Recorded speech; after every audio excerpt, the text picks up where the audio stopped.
Hello, and welcome to episode 18 of the Personal Growth Podcast. This week, Eric and Dwayne are in the studio with Anthony Deherrara. Let's find out what the boys are getting up to this week on the Personal Growth Podcast. This week's episode of the Personal Growth Podcast deals with some issues that you might find troubling. We talk about drug use, drug court, and other things of that nature. So if that's something that you don't feel like you'd want to listen to, join us next week for episode 19. Until then, enjoy the Personal Growth Podcast. Hi, Eric.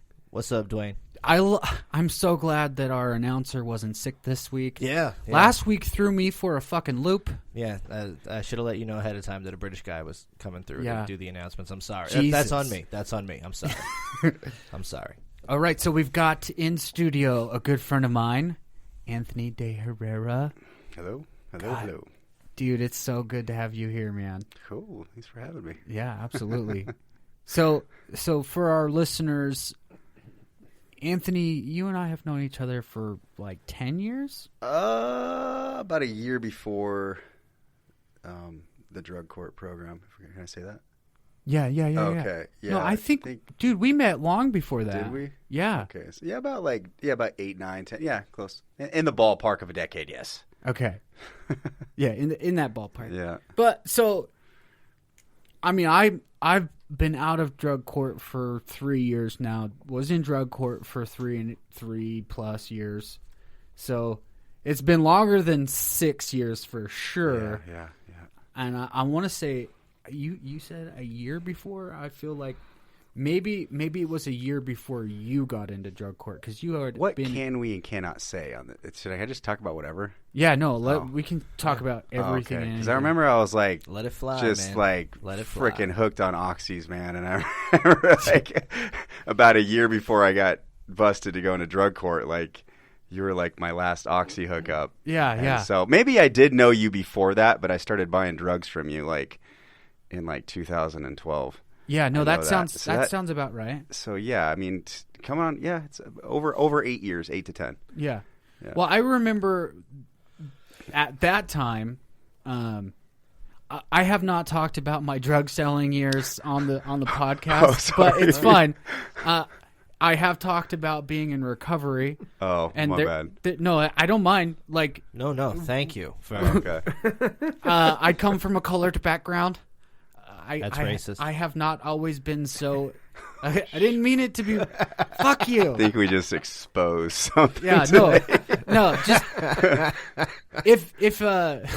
if you've just now realized that I wasn't never mind. It doesn't even matter. Well, for the record, he used to sell oxys pretty cheap too. So yeah. Really cheap actually. Cut everyone a deal. Nice. Yeah, well, I mean, I got them for stupid cheap too, and I was still making a shit ton of money.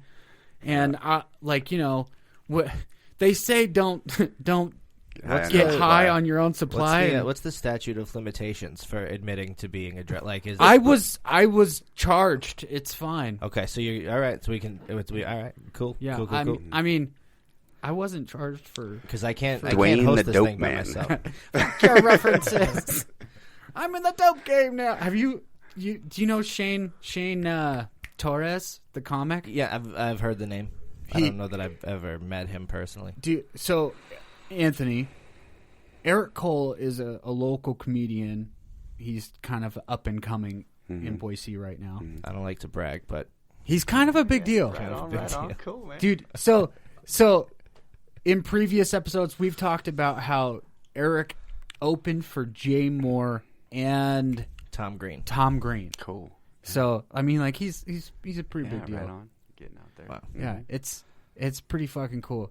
But so we talk about comedy a lot. Uh-huh. There's this comic, Shane Torres. He has this bit about the coolest way he's ever seen anyone quit, and he's like, he's working at this restaurant, and the manager is talking to one of the servers, and they get into an argument, and the manager guy's all like, "All right, Richard, get the fuck out, you're fired." And then the Richard guy's all like, he's all like, "I don't need this goddamn job. I sell coke." Shit. And then And then he goes on this little rant. He's like, it's the coolest way to quit ever. He's like, fuck your references. I'm in the dope game now. Man, being in the dope game's not fucking cool, man. No. Like, I mean, I lived that for a while. I think you saw me, like, as the dope man. Like, I was pretty mellow then. And you got into drug court at least before you did. I want to say like a year or so before me. Yeah. Like, whenever I got into drug court, getting screened for treatment, it was fucking one of the counselors, Devin, if you remember Devin. Mm-hmm. He's all like, so tell me about your drug use. I'm like, well, I'm smoking like 500 milligrams of Oxy every day. And he's all like, what the fuck? Mm-hmm. I was like, yeah.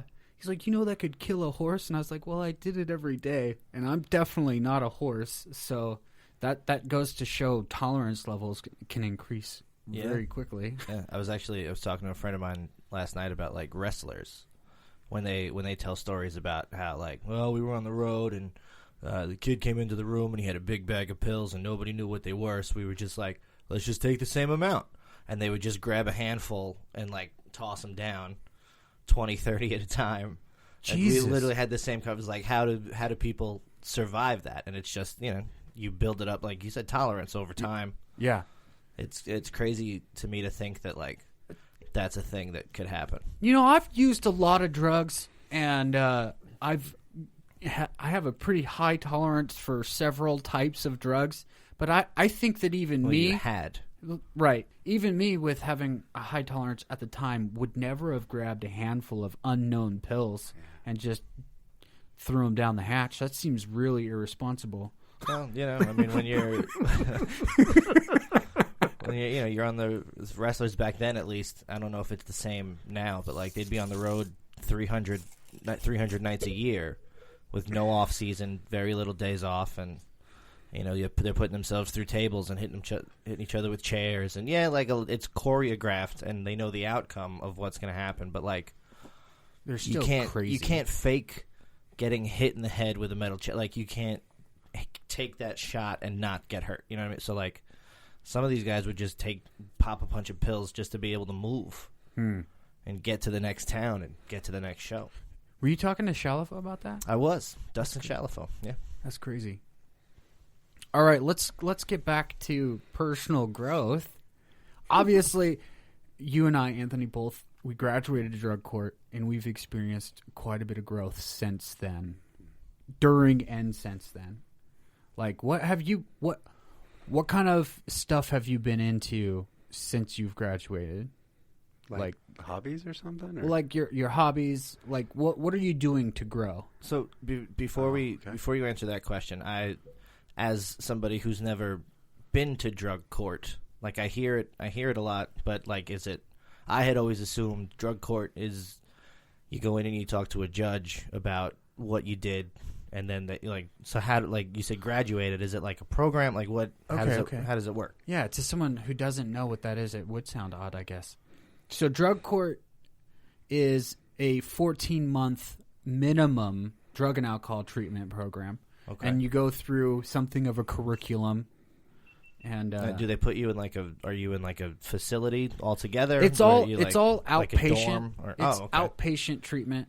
To, like, you're living your everyday normal life to the extent that you're capable of while in drug court. You work a full-time job. You do go to court regularly to update with your judge and your, like, prosecuting attorneys and the public defenders and or lawyers if you've been fortunate enough to hire one of your own. I had a public defender. So you do, like, drug testing every week. You do classes every week. Like, when you first get into drug court, you have, like, four classes, something like that. A lot. Yeah. I just know that. Yeah, you go into it, and, like, so if you get into drug court, you usually didn't have the most organized lifestyle beforehand. Right, true. Like, I mean, the most organized thing about your lifestyle at that stage in life was you use drugs regularly. And that's like, looking back, no wonder I was so addicted to drugs and alcohol, is the only thing that I did every single day. taking that same kind of mindset that I had with drugs in my personal growth. Like, what I want to do is do something for personal growth every single day. Right. And so now you said that it's a minimum 14 months. Yes. But you were in there for 3 years. Yeah, so like You what? got that. yeah, you did catch that. So like what? How does? I mean, and if you don't want to, I mean, I don't wanna, that's fine. There's 4 stages, 4 phases, and the first phase you have to be in that phase for 4 months, and you have things that you have to complete within that 4 months. Okay. Like, you have to be at a certain stage in a cognitive self-change class. You have to have gone through an entire Matrix book.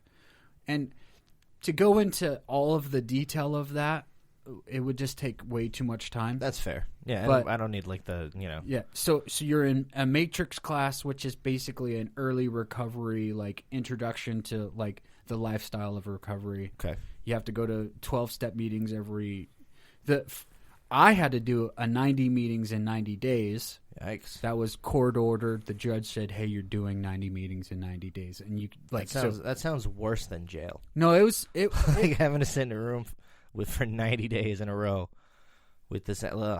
That's enough for me to never want to get in any kind of drug trouble. Just thinking about that, I'd have to sit in a room with the same people every day for 90 days. Like, no thanks. That's not actually how it works. So in Boise, there are well over one 12-step meeting a day. Like, there's probably closer to like 3 or 4, maybe 5 different meetings that you could go to throughout the day. Okay. In Boise, we're pretty fortunate that the 12-step community is large It's pretty big, yeah. to a certain Very good. extent. There's the regular AA, and then there's regular so Alcoholics Anonymous, Narcotics Anonymous, there's a Cocaine's Anonymous, there's a Heroin Anonymous now, and that's like a fairly recent thing. Oh, so they're getting more like specialized. Yeah, it's like Instead of just a blanket, like, you're all on drugs. You're all on the same drug. Yeah. So okay, I And can see I think how that would. to me it seems Different a little experiences, unnecessary because, like, the problem wasn't necessarily the drug or the alcohol or the substance of choice. Really, it was Right. It was an association with a lot of different things. Like, there could be trauma from childhood. There could be trauma from adulthood. There could be like a predisposition. predisposition to not being able to control yourself as far as substances are concerned. All right, so anyway, so it's an outpatient program that you have to show up and be held accountable and blah blah blah. Okay. So 4 months for the first phase, and if you don't do the things that you're supposed to do within that 4 months, you're there until you do all of those things. Okay, so they just essentially tack on extra time, however long it takes you to complete the things that you have to complete within that amount of time. So I was in the first phase for almost a year. And a big part of that was I just was not motivated. I was comfortable, and I didn't really care whether I was progressing or not. Right. I was having fun, and I was on what a lot of people in the recovery community would call the pink cloud. Like, I was just super stoked that I could live a life without substances, and I never had done that since I started using drugs and alcohol. I never did that. Okay. And did you, Anthony, feel like the same kind of a thing, or what was the experience like for you? I'd been on drugs since I was like 18, and I got into drug court when I was 28. So for 10 years, I was constantly abusing drugs. Like, I'd have to, towards the end, like, I'd have to have like a syringe full of Suboxone or like meth, like, right next to my bed. So when the first thing I woke up in the morning when I was dope sick, I could just hit myself up with a shot. Yikes. And so when I got into drug court and I was clean, I was just like, Dwayne, I was like, man, I'll jump through freaking hoops. Tell me to jump, I'll ask you how high. I don't care. As long as I can live this life sober, I'll do whatever you want, man. I was ecstatic and grateful just to be alive, and not be having to be consumed by a drug every day. Yeah. So, I did have the same experience, So what happened to And not to cut you off, Dwayne, but I figured we should probably pivot to our guest for a second. Please do. So what if you don't mind me asking, what